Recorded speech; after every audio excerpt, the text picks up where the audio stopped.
Cachorreiros e cachorreiras, sejam todos bem-vindos ao Dogcast.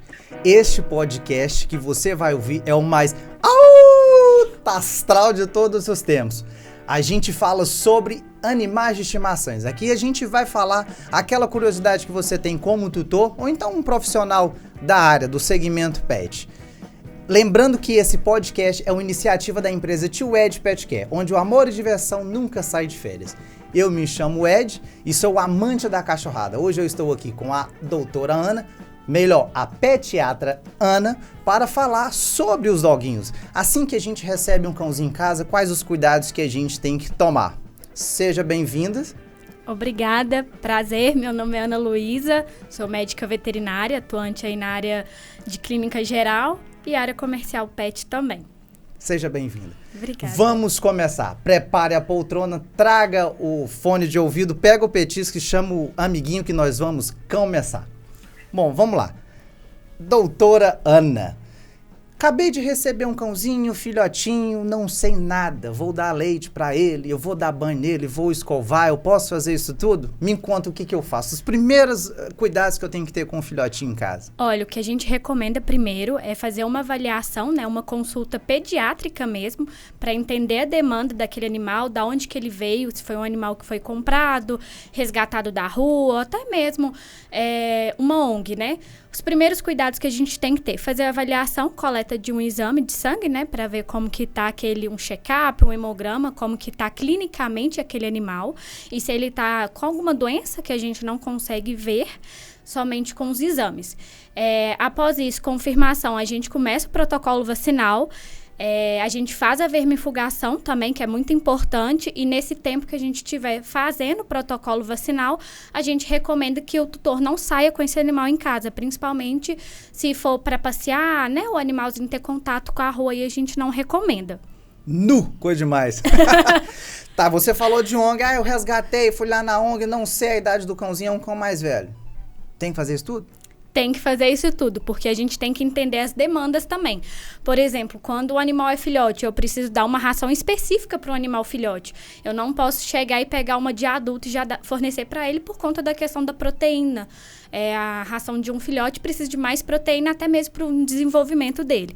Então, a gente tem que saber se o animal já tem alguma doença, se é um animal mais velho, que quando o animal a gente considera aí a partir de 6, 7 anos, é um animal idoso, então a gente precisa ter alguns cuidados com ele também. Como que eu sei? É uma curiosidade. Eu adotei um cãozinho, como que eu sei, assim, da estimativa da idade dele? A gente consegue avaliar pela questão dos dentes do animal. Normalmente, quando o animal é filhote, a gente consegue ver aqueles dentes um pouquinho mais finos, são os dentes de leite. E com o passar do tempo, né, se aquele animal, por exemplo, for um animal resgatado, estiver na rua, a gente consegue ver o acúmulo de tártaro, né, que são as placas bacterianas que vai estar presentes no dente dos animais. Então, a gente consegue ter mais ou menos uma ideia disso, para ver como que está esse tártaro, se ele já perdeu algum dente também. Você falou de vacina, tá? Eu fiz a vacinação, porque o cão é mais novo. Eu fui numa ONG, adotei, resgatei na rua, comecei esse protocolo. E se esse cão que eu achei na rua, levei para minha casa, já tiver tomado a vacina e já, sei lá, já passou por aquele protocolo, isso tem um problema? Não tem um problema, até mesmo porque aí a gente vai fazer avaliação se for um animal filhote ou um animal adulto, porque aí o protocolo vacinal vai de acordo com a idade do animal, mas se aquele animal não tem um registro, não tem um cartão de vacina, a gente considera que ele não teve nenhuma vacinação. Até mesmo porque se o animal, por exemplo, tem tutor que vacina, infelizmente, na casa de ração. A gente não considera aquela vacina, até mesmo porque não foi aplicado por um profissional de saúde e não tem um carimbo também, que a gente não consegue falar como que aquele produto foi armazenado, se está na temperatura ideal, se a aplicação foi feita de forma corretamente. Então, a gente exclui e começa novamente o protocolo. Entendi. Você falou sobre vacinação. Quais a vacina que eu não posso abrir mão? Tem que ter. Eu falo a de raiva, porque é uma zoonose, né? Pode passar por ser humano. E depois a gente entra aí com o protocolo da vacina que a gente fala óctupla ou déctupla. Por conta da sinomose, parvovirose. Dependendo se aquele animal tiver essa doença, nem todo animal consegue responder a um bom tratamento, que pode levar até o óbito do animal. Interessante. Falamos da parte clínica por enquanto. A gente, lembrando, né, do cãozinho que eu trouxe para minha casa ali, o primeiro contato, e a alimentação. Eu falei, vou dar leite pro meu cachorro, vou dar banho nele que ele está fedendo, acabou de chegar, o meu gatinho, o que eu faço? O que eu posso oferecer pro animal que você acabou de resgatar, ganhou, comprou, enfim? Primeiramente, uma ração seca mesmo. Se não tiver naquele primeiro momento, a gente pode pensar também em fazer uma carne cozida, mas sem tempero. Por exemplo, uma carne vermelha, um frango, faz só com um fiozinho de azeite, a gente vai cozinhar, deixou esfriar, pode oferecer para o animal. Mas assim que tiver condições, eu falo para alimentar o animal também com a própria ração seca também, tá? Já até respondeu, já ia falar, tô comendo aqui, vou colocar pro meu cãozinho, não pode? Não, de jeito nenhum. Até mesmo porque alguns animais são sensíveis, né? Alguns animais podem vir a ter dermatite ocasionada por conta de algum alimento que ele é sensível. Tem animal que a gente vê que tem uma certa sensibilidade à proteína da carne ou até mesmo o frango. Então, a gente precisa saber o que esse animal tem, quais as proteínas que ele vai ter uma boa aceitação e não ter nenhum resquício ou algum outro probleminha. Como a gente estava falando sobre alimentação, não dê chocolate para o seu animal de estimação. Tá comendo um chocolate, a gente sempre recebe algumas queixas na creche. O dono, comeu um chocolate que eu deixei em cima da mesa, não faça isso, isso é tóxico. Então, não ofereça esse tipo de alimentação. E até existe algumas coisas que os profissionais da área, nutricionista, pet, faz e fala, olha, chocolate canino, mas na verdade aquilo ali só está chamando ali de nome de chocolate, usam alfarroba, alguma coisa ali com corante que também não é interessante, mas é mais para vender, é uma questão comercial, é isso? Sim. Então, tá vendo? A pediatra falou, eu só estou concordando. Voltando ali, eu tô com o meu cachorrinho novinho, a gente falou sobre alimentação, a vacinação que precisa, banho. O pessoal preocupa muito, mas o meu cachorro tá fedendo, eu vou lavar ele na minha casa, vou levar para um pet shop. Como que é isso? O que você recomenda? Os primeiros banhos, até aquele animal completar o protocolo vacinal, a gente recomenda os banhos em casa mesmo. O tutor compra aquele shampoo, né, para um filhote específico e realiza o banho em casa, né? Água morna e depois tira todo o excesso de água com uma toalha e depois seca com um secador mais úmido. Não precisa estar no quente, até mesmo para não queimar a pele do animal. Assim que ele finalizar o protocolo vacinal, ele pode ser levado até o ambiente do banho-tosa.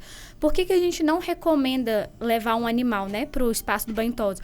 Aquele animal não está vacinado, ele não está protegido, então se aquele animal tiver algum contato com o vírus, né, de alguma doença, às vezes ele nem consegue responder ao tratamento de tão novo que é. A gente precisa ir de células para combater a doença também. Então, segurança, ficar em casa, banho em casa também. Esse cão que acabou de fazer a vacinação, né, a gente já cuidou disso, a alimentação a gente agora já sabe o que fazer. Quais outros cuidados? Ele está na minha casa, os meus cães sobem no meu sofá, não tem problema nenhum, né? Então, quais cuidados eu devo tomar? Tem uma criança em casa, o que você pode falar para mim assim, olha, isso é interessante evitar? Né? Eu falo até no início da vida do cão, mas durante. O que a gente pode evitar ali, né, um preparo na casa, o que fazer, questão de higiene mesmo, para os dois, né? Porque a gente sabe que o cão vai revirar o lixo, dependendo do qual ele vai, né? Então, assim, vai jogar a sujeira para um lado, para o outro, sobe no sofá, vai para a rua passear depois da vacinação, depois de ter feito o protocolo. Então, qual cuidado, assim, eu devo tomar em relação a isso? Principalmente aqueles animais que o tutor deixa subir na cama, no sofá, tem contato, né, com a rua direto. Eu sempre recomendo, após o passeio, passar aqueles lenços umedecidos, principalmente no coxinho, ali na região do focinho também, que foi locais que ele tem contato direto com o chão e a gente não sabe o que tem nesse chão também. Aí, para prevenção de questão de bactéria, fungo, a gente utilizar, manter a vermifugação do pet em dia, tanto que eu sempre recomendo quando a gente for fazer a vermifugação do pet, fazer de quem mora em casa, principalmente de crianças, né, que é mais fácil de ter verminose também, principalmente tem alguns vermes que são considerados zoonose, que seria o caso da giardia. Então, sempre manter, colocar aquela questão do sapato também numa área isolada, porque a gente não tem contato.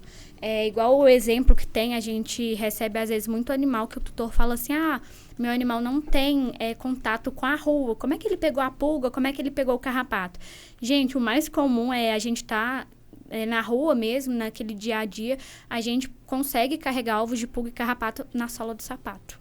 Então, isso a gente consegue transmitir, isso consegue chegar até o nosso animal. Então, a gente tem que tomar esses cuidados. Veja só, eu estou levando carrapato pro meu cachorro. Vamos dizer que a gente está num cronograma ali, a gente viu aquela parte ali, assim que recebeu o cãozinho em casa, preparou. Então, o cãozinho deixou de ser um bebê. Agora, ele já é um cão adulto. Quais cuidados que eu devo tomar? Quando a gente pensa em num animal mais adulto, né? A gente tem que ver como que essa rotina que ele tem em casa, se é um animal que ele é sociável com outras pessoas, né? Que questão de criação também, né? Do pet. Não dar comida para ele, principalmente a comida que a gente come, ossos, principalmente cozidos, pode obstruir um animal, mas tem muita gente que tem costume de dar isso aí, principalmente quando tá tendo um churrasco em família. Manter as vacinações que são anuais em dia, porque é muito importante. A gente tem aí um aumento cada vez mais de animais abandonados na rua e a gente, infelizmente, não consegue controlar e a gente não tem... a prefeitura não consegue dar esse suporte completo. Então, a gente sempre tem que manter vacinação, vermifugação em dia, questão também de procedimentos, né? Limpeza de tártaro, que seria como a gente não tem costume de fazer a escovação todos os dias dos dentes do pet. O acúmulo de tártaro, né, que a bactéria pode levar até alguns problemas de saúde, porque aquela bactéria vai entrar em contato com a corrente sanguínea, o animal começa a ter uma cardiopatia, então a gente tem que sempre ficar atento. Eu falo que é igual um filho mesmo. Exatamente. Não, e hoje em dia, se não fala que é filho, né, é um membro da família. Sim, com certeza. Temos o pai e mãe de pet, eu sou o pai de pet, então, aqueles que não consideram assim, mas... tem que tratar, né, realmente, assim, dar uma atenção especial, porque precisa não só de amor, carinho, atenção, mas essas coisas, assim, fisiológicas, né? Então, a gente está falando igual a gente cuida da nossa saúde, do cão também. Até porque se você não cuidar, ele vai trazer alguma coisa para você também. Exatamente. Né? E uma coisa que eu sempre falo, principalmente aqueles clientes mais novos, né? Independente se o animal é filhote ou é adulto, tenha controle da quantidade de ração que você fornece para o seu pet. Por quê? Eu coloquei uma vasilha toda cheia de ração, meu animal comeu e pediu mais. Gente, hoje em dia a gente tem algumas rações, né, que quando a gente compra os pacotes, sacarias, vem a questão da quantidade diária que você tem que dar para o animal em questão de peso. Se você dá aquele excesso, quanto mais você dá, mais o animal vai querer. Isso aí pode gerar um problema de saúde, o animal pode ficar obeso. E aí, até você conseguir fazer uma dieta onde o animal demora, às vezes o animal vai sentir, se for necessário, você vai ter que entrar com uma ração específica de tratamento, que não é uma ração palatável e não tem uma boa aceitação pelos animais. Então, eu sempre falo, gente, vai com calma. E tem que ter esses cuidados. Eu não quero dar ração. Eu quero dar comida natural. Eu já vi que não pode ser com tempero. Mas o que eu posso oferecer pro cão? Porque, às vezes, a gente não vai ter o acesso realmente ao que o cão pode. Mas, sei lá, coisas que eu tenho na minha casa que eu posso fazer pro cão. Quando é assim que o tutor não quer fazer a questão da alimentação seca, né? Se for só realmente a natural, a gente sempre pede para passar para um especialista, né? Um nutricionista mesmo, que ele consegue calcular a dieta do animal. Porque às vezes eu posso dar muita carne e faltar alguma outra vitamina. Às vezes eu tô dando muita vitamina e tá faltando mais proteína também. Então, sempre recomendo. Mas aí no nosso dia a dia, frutas que a gente pode dar, maçã, melancia sem semente, banana, manga sem caroço, que é muito importante, frango, carne de boi, fígado, batata, cenoura, aí vai de acordo com cada animal, porque tem alguns animais também que são sensíveis a determinados alimentos. Então, por isso que a gente sempre indica aí para um especialista também, para a gente ter uma dieta controlada e o animal ficar saudável também. E a sobremesa, eu posso dar um docinho pro meu cachorro? Pode dar fruta. Isso mesmo, saudável, né? Pode dar fruta. Eu falo porque eu sempre escuto. Eu tava comendo uma pipoca, lá dei pro meu cachorro. Não, como a gente já falou do chocolate, tava comendo só um pedacinho, não vai fazer mal. Então, é interessante, se quiser dar um doce, você mesmo disse, então dá uma Sim. fruta, e uma fruta que possa, né? Exatamente. Eu falo que é aquela coisa, às vezes o tutor fala, eu dei um pouquinho de chocolate. Igual eu já escutei de uma pessoa próxima que ela fala assim, não, eu tenho costume de dar, toda vez que eu tomo chocolate quente, uma colherzinha. Eu falei, gente, mas é tóxico. Às vezes o animal não tem nenhuma reação agora, mas ao longo prazo, nossa, a conta chega, gente. Pois é. A gente tinha falado sobre, né, a dentição na hora de descobrir a idade. E creio que nessa fase ali, né, vai comer uma comida natural, então mesmo a ração, tem alguma, sei lá, alguma alimentação, porque a alimentação sei que eles vão ali roer e tal. Tem alguma coisa que eu posso fazer para minimizar o risco, vamos dizer assim, não fazer por agora uma limpeza de tártaro, porque não é tão comum, né? Normalmente, até onde eu sei, Sim. faz umas 2 limpezas de tártaro, né, na vida de um cão, não sei como que pode ser feito, até porque tem uma anestesia, né? Sim, é então, um procedimento que tem anestesia inalatória, né? Que é um procedimento mais seguro. Mas hoje a gente tem vários produtos no mercado. Por exemplo, se o tutor não conseguir fazer a escovação dos dentes, hoje a gente tem aqueles sprays bucais, ou aquele líquido também que a gente consegue colocar na água do animal para ele começar a ingerir. Hoje também a gente tem os petiscos naturais, orelha bovina, casco, chifre bovino, que eu acho excelente aí para principalmente animais que têm mais energia, são mais agitados. A gente consegue fazer esse casco ou chifre recheado. Aí eu sempre indico para quem mora em casa, por conta que pode causar realmente um pouco de sujeira. Mas aí eu posso colocar frutas que um animal possa ingerir, um pouco de ração, caldo de galinhas, fazer como se fosse um sorvete mesmo dentro do chifre ou do casco, e aí você pode congelar ele. Ainda mais nessa época de calor também, eu gosto muito de fazer isso na minha casa, sou mãe de pet também, e aí eu gosto de fazer isso em casa, porque acaba que é um atrativo, é um diferencial para os meus animais, e acaba que ele consegue gastar energia. Hoje a gente fala que roer um casco ou um chifre são aproximadamente equivale a 3 horas de passeio. Então, Uau. A gente tem esses diferenciais e, querendo ou não, é um produto um pouco mais duro, né, mais firme, e acaba que tem contato também com a dentição. Você falou sobre a questão do dente, de poder roer, tá ali limpando, usar alguma coisa ou outra para...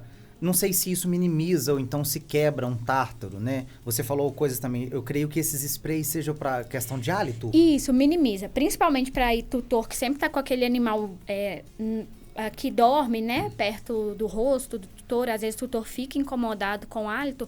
O spray, ele diminui bastante o hálito.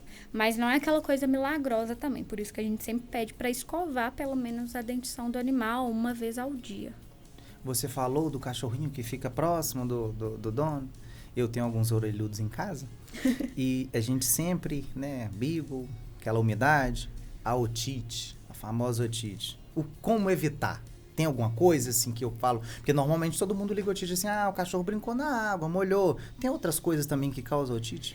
O que acontece? Isso é muito de raça hoje. Eu acho que o animal tem muito predisposição de acordo com o ambiente que ele vive, um ambiente mais úmido, aquele animal que tem a orelha mais caída também, se você não secar direito. São vários fatores também. Mas aí eu sempre falo, mantenha aquele animal, veja ele, confira ele se tá certinho, veio do banho-tosa, tirou aquele algodãozinho seco, tá realmente seco por conta das dermatites úmidas, né? Então a gente tem que tomar esses cuidados, mas a maioria tem uma predisposição aí da raça mesmo. E não vá limpar com cotonete, é isso mesmo? Sim, exato. O cotonete não é indicado nem pra gente, né? Por Verdade. conta de empurrar a cera, né? O cerume que é produzido. Então, a gente não indica. Normalmente, o pessoal, principalmente aqueles tutores que levam pro banho-tosa, sempre no banho-tosa já é feito essa limpeza mesmo do ouvido, que é o necessário, com algodão, algum outro produto que seja específico. Você falou desse tempo quente. A gente tem os cães com dificuldade na respiração. E eu já vi muito isso na internet. O cãozinho ali, né, sofrendo questão de respiração, procurando uma posição para poder respirar melhor. Tutor, alguém vai lá e molha o cão, né, para poder resfriar. Eu sei que tem uma parte ali, antes de chegar um superaquecimento, a gente pode molhar assim, dar uma resfriada, mas para não correr o risco de não acertar este momento, né? Para ainda aquecer ainda mais, fazer com que o cão trabalhe mais o corpo para poder aquecer mais, não termos um problema. O que eu posso fazer para ajudar esse cãozinho nesse dia muito quente? O que acontece? Essa questão de molhar, a gente tem que tomar muito cuidado, até mesmo por conta do choque térmico. É a mesma coisa, a gente tá num ambiente assim com ar-condicionado torando e a gente vai sair pra rua, tá aquele mormaço, né? A gente tem que tomar até cuidado com isso. O que a gente recomenda? Ir para um ambiente mais fresco também, colocar o ventilador, oferecer água, pode colocar gelo na água, tá? Se você for acompanhar, esse animal tiver dentro de casa, pode molhar também um pouco da toalha, deixar em cima do animal, até ele ficar mais estável também. A gente ia falar de fruta, a gente pode congelar, fazer um picolé? Sim, pode. Né? Eu sempre indico. Hoje a gente tem a água de coco também, que ela é importante para os animais, né? A gente pode utilizar água de coco com alguma outra fruta, bater mesmo e colocar naquelas forminhas de gelo mesmo e oferecer, né? Como se fosse um picolé mesmo. Tem alguma estação do ano, assim, que é mais propício a algum tipo de doença? Nessa época de verão a gente vê muitos casos de giardia, né? Muito caso de diarreia de um animal. Tem a época também do inverno, que é a gripe dos cães, né? Que a gente conhece, que a gente tem até vacinas hoje, que a gente consegue prevenir a doença. Mas, assim, é difícil falar, porque com a mudança climática que a gente tem, cada hora parece alguma coisa. Mas no verão a gente tem muitos casos de giardia e no inverno de gripe. Não temos mais a vacinação de leishmaniose.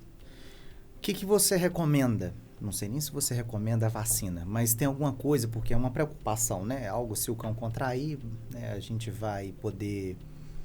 vai ter que fazer esse tratamento o longo da vida do cãozinho todo.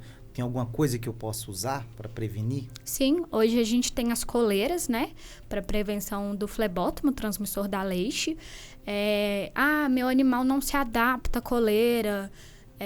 Eu tenho 2 animais que costumam tirar. Hoje a gente tem aqueles Spot On, que é um produto líquido que você passa no dorso do animal. Você pode utilizar. Eu sempre peço aí, se for uso tópico, né? São a cada 30 dias. E coleiras de 4 a 6 meses também para fazer a troca. Mas assim, diminui o risco. Não é 100%, é como uma vacina, nada Sim. É 100%. Então, tomar cuidado, fazer a limpeza realmente do ambiente, não deixar... Questão de água parada, acúmulo também de folhas no ambiente, sempre está tomando esse cuidado.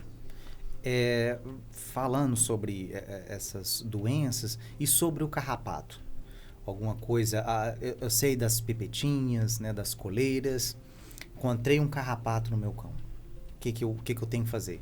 Vou arrancar, vou puxar. Primeiro, para a gente arrancar, a gente tem que saber onde que a gente vai pegar aquele ectoparasita para não ter o risco, por exemplo, vou pegar ele, só que eu peguei no meio dele. Se eu pegar aquele ectoparasita, principalmente o carrapato, eu posso matar ele, só que ele vai eclodir os ovos. Então, aqueles ovos vão para o meu ambiente. Então, a gente sempre pede o tutor para administrar um comprimido ou uma pipeta para ter uma ação, né, que dependendo dos medicamentos hoje em dia, tem uma ação de 6 a 8 horas para matar aquele ectoparasita. Depois que ele estiver morto, a gente pega a pinça e puxa bem na base daquele animal e descarta mesmo. Tem uma diferença, aquele mais roliço para o menorzinho. O pessoal fala assim, que essa aqui é a mãe, isso aqui tá cheio de filhote. O pessoal comenta mesmo, a gente tem que tomar cuidado com esse carrapato, até mesmo para saber, será que aquele carrapato tem quanto tempo que está ali? Porque ele está tendo repasse sanguíneo, então ele está se alimentando daquilo. Então a gente tem que tomar muito cuidado quando fala, meu animal está com pulga e carrapato, mas tem quanto tempo? Será que ele já conseguiu transmitir a doença do carrapato, que é a Ehrlichia babesi? Então a gente tem que tomar muito cuidado. Por isso que eu sempre falo, manter a prevenção em dia. Hoje a gente tem 2 doenças que são bem sérias, né? Que é a erliquiose e a babesi, que são transmitidas pelo carrapato. E acaba que foge do controle do tutor. Às vezes eu vou ver um carrapato, só que aquele carrapato tem mais de 2 dias que está no meu animal. Só que hoje a gente tem estudos que uma Ehrlichia e uma babesi é transmitida em até 12, 18 horas. Como é que eu consigo afirmar? Então, hoje eu indico muito a questão das coleiras e do Spot On, que tem uma segurança maior quando a gente fala dos comprimidos também. O carrapato, ele é um transmissor ou eles ela grudou no cão. Ele é um transmissor. Se ele tiver com a Babésia ehrlichia, só de ter o repasse sanguíneo, ele picar o animal, se aquele ectoparasita estiver infestado, ele pode passar a doença. Então, de qualquer forma, a gente não vai fazer o exame no carrapato para ver se ele está transmitindo, se tem. Então, tem que tomar esse cuidado com o cão mesmo. Com certeza. Né? A gente tinha falado assim sobre ir na rua e ter um carrapato, grudou ali na gente, a gente tá levando, até brinquei, falei, eu tô levando carrapato para casa, não meu cachorro. Então, ali onde o cão tá caminhando na rua, tem aquelas entre os coxinhos, interdigitais, sempre e normalmente olhar. eles ficam por ali, né? Eles gostam de umidade. Sim, umidade. Aí a gente sempre tem que olhar essa região, principalmente entre as interdigitais, né? E a região ali mais do pescoço, aqui debaixo também da mandíbula do animal. E na minha casa, o que eu tenho que fazer? Vi um carrapato ali, né? Porque a gente sempre escuta, olha, normalmente o carrapato ele só para se alimentar. Então, normalmente na casa, em algum lugar ali, que eles vão estar ali e tal, sobra no animal para se alimentar. Isso é verdade? Sim. Aquele ectoparasita, ele precisa subir no animal, ele vai ter aquele repasse sanguíneo, daqui a um tempo ele vai descer para o ambiente, até mesmo para depositar os ovos, né? Para ter aquela proliferação também no ambiente. Hoje a gente consegue manter o controle através dos produtos que a gente tem, medicamentos, spot-ons, e a gente precisa também manter aquele local limpo. Não somente o nosso, mas a gente tem que ter a regra da boa vizinhança também. A gente tem que entender também se o vizinho tem algum pet, se faz o controle também de pulgas e carrapatos, porque às vezes você faz tudo. Só que o meu maior problema, por exemplo, moro em um apartamento, o meu vizinho da frente tem muitos gatos, todos são infestados, e aí acaba que aquela pulga pode chegar até o meu ambiente. Então, eu preciso acabar fazendo um trabalho em conjunto também. Hoje, no mercado, que eu acredito só tenha um produto para fazer a limpeza do ambiente, mas a gente tem que tomar cuidado, porque na maioria das vezes esses produtos são tóxicos para o animal. Então, tem que fazer a limpeza do ambiente com esse animal fora de casa. Entendi. Mas aí eu mesmo posso fazer? Você mesmo pode. Você pode fazer, né? É um produto que você compra no pet shop mesmo, ou você pode fazer a questão com detetizador mesmo, só que eu acho que gasta um tempo maior também. Você falou sobre pet shop e eu já vi muito isso em caso de ração, né? Da questão da vacinação, como escolher um bom pet shop, porque eu não estou falando das casas de rações em geral, mas eu já vi vacina sendo aplicada ali em cima do lado do caixa, né? Você vê que não tem um preparo, não tem uma luva. E a gente vê algumas coisas ali, a pessoa vendendo para poder acabar com isso. Então, eu já vi falar, olha, pega isso aqui, pode passar no seu animal. Então, se você for ler ali o rótulo, coisa para equinos, alguma coisa desse tipo, de um porte maior, e a pessoa vai lá e coloca. Dá uma dica pra gente, o que evitar, saber escolher, assim, olha, o pet shop, se alguém tá te recomendando isso. Na verdade, o ideal é que consulte uma pediatra. Mas eu estou ali, não vou levar agora, não tenho condição, algum motivo faz com que eu não vá naquele momento. Então, o que eu posso observar desse pet shop, casa de ração? O que eu preciso ficar de olho? Vou falar por mim. Quando eu procuro algum lugar, ou eu procuro indicação mesmo de pessoas mais próximas, ou eu vou na questão do Google Avaliações, vejo como é que foi alguma avaliação, vou até esse local para saber como que eles vão me receber para depois eu levar meu animal até lá. Então, eu sou bem seletiva, não somente quando eu falo de pet, mas no geral mesmo. Eu vejo muito pelo atendimento. Eu falo porque eu trabalho aí também na área comercial, então, às vezes, eu gosto de passar a informação primeiro para um tutor que seja, do que vender aquele produto. Eu falo porque nada pior do que a gente chegar numa loja de roupa e uma pessoa ficar atrás e dizer, tá precisando de ajuda? Quer alguma coisa? Nada pior que isso, gente. Então, às vezes, eu estou te atendendo, Ed. Você não sabe o que é, por exemplo, leishmaniose. Quero te vender uma coleira. Talvez não vou conseguir, mas vou te passar a informação, que ela é uma zoonose, tem tratamento, mas não tem cura para o animal. Aí você vai ficar pensativo. Você vai falar assim, olha, eu não tenho dinheiro para comprar hoje. Daqui a 20 dias eu retorno. Tudo bem, te passei conhecimento. Eu acho que a gente ganha muito mais quando você passa conhecimento do que quando você só quer vender. Às vezes você vai comprar aquela coleira na minha mão, mas nunca mais você volta na minha loja. Então, eu olho isso muito por questão do atendimento que eu tenho na loja, sabe? Para depois levar meu pet. Então, continuando nessa nessas dicas do que não fazer, do que não comprar, que vai ter. Então, eu vou lá, eu vou oferecer alguma coisa. Ah, tem esse ossinho aqui, o ossinho nó. Leva que eles adoram. Eu levo para casa? Não, não indico. É um produto tem muita química, né? Então, eu prefiro aí fazer uma pegada dos petiscos naturais, que é a orelha bovina ou desidratada. Tem uns ossos também defumados que eu acho melhor. Sobre guia, você tem alguma coisa assim, falar, olha, usa essa que é melhor por porte ou não, ou você não tem uma distinção assim, isso aqui é legal, isso aqui não é? Eu prefiro os peitorais, eu acho que passa uma maior segurança, né, pro tutor e mais confortável pro animal. Entendi. Voltando para a área de atendimento clínico, vamos agora seguir aquela cronologia, a vida do cão. Ele iniciou, a gente falou quais os primeiros cuidados, depois ali uma limpeza de tártaro na fase adulta, né, adaptação na casa. Meu cãozinho agora é um idoso. Você disse que era lá em torno de 6, 7 anos. Né? É a ração sênior, não é isso? Já é considerado assim. Quais cuidados que eu tenho que tomar a partir dessa idade? Primeiramente, ver se o animal é castrado ou não, porque principalmente aí as fêmeas têm uma predisposição, né, dependendo de alguns casos. Às vezes a fêmea sempre está entrando no cio, ela sempre tem aquela gravidez psicológica, então é um animal que eu pensaria em castrar, até mesmo antes de entrar nessa idade. Então a gente tem que entender as demandas daquele animal. Dar uma boa ração. Por que sênior? Porque ela é uma ração específica para a idade, ela é até mais macia, até mesmo pensando na questão da dentição do animal.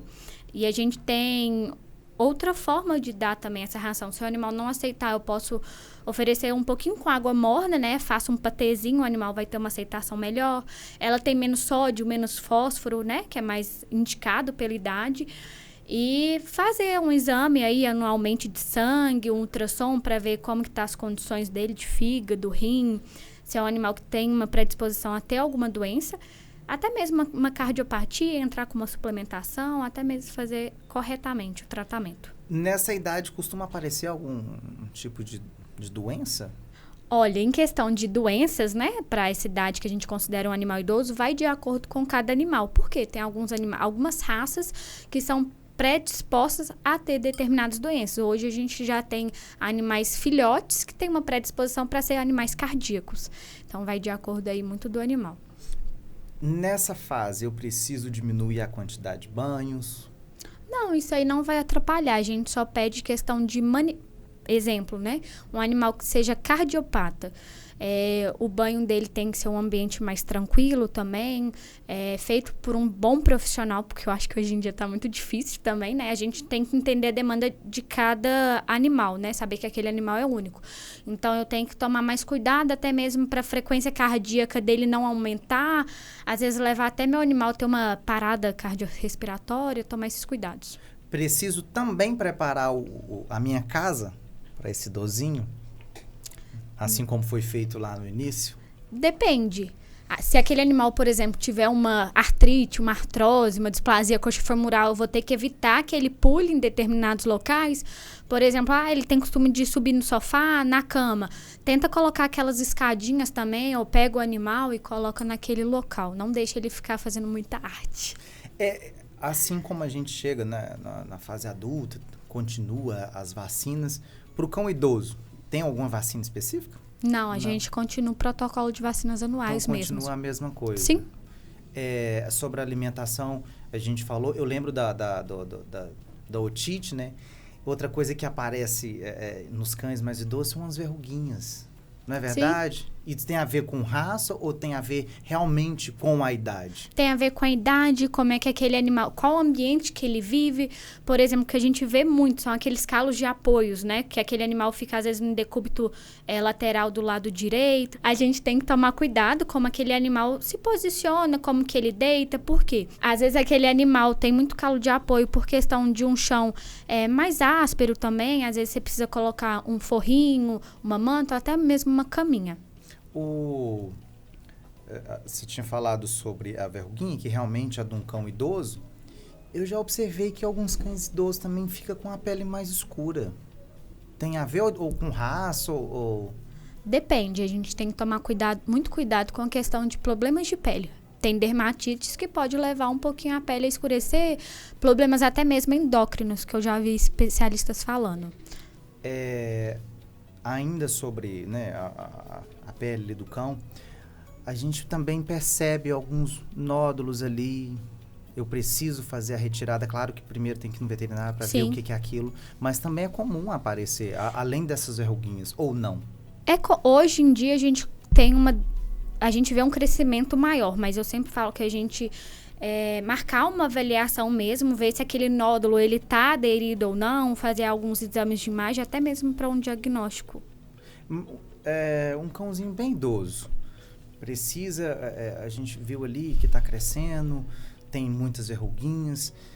Você aconselha tirar? Eu tô falando pela idade, assim, porque isso caracteriza um procedimento cirúrgico. Sim. Isso aí vai de acordo com cada animal. Será que é uma verruguinha que atrapalha ele? Por exemplo, já vi muitos animais idosos que tem uma verruguinha que nasce na pálpebra do olho. A gente indica porque, querendo ou não, aquela verruguinha pode entrar e acaba que lesiona, pode causar até uma úlcera mesmo de córnea.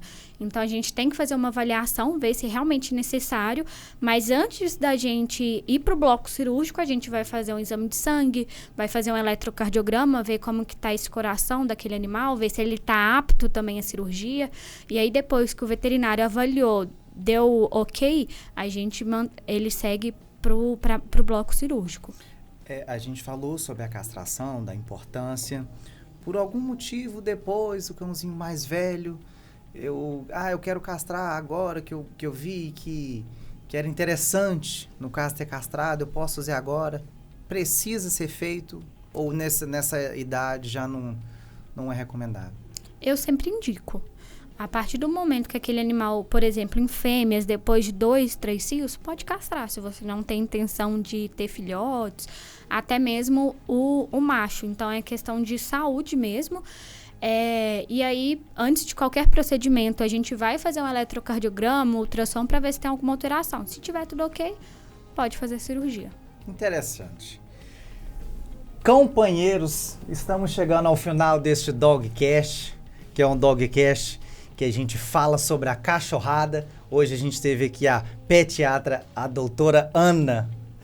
Tem alguma consideração final? Quer dar alguma dica? Falar algo para o pessoal que está ouvindo?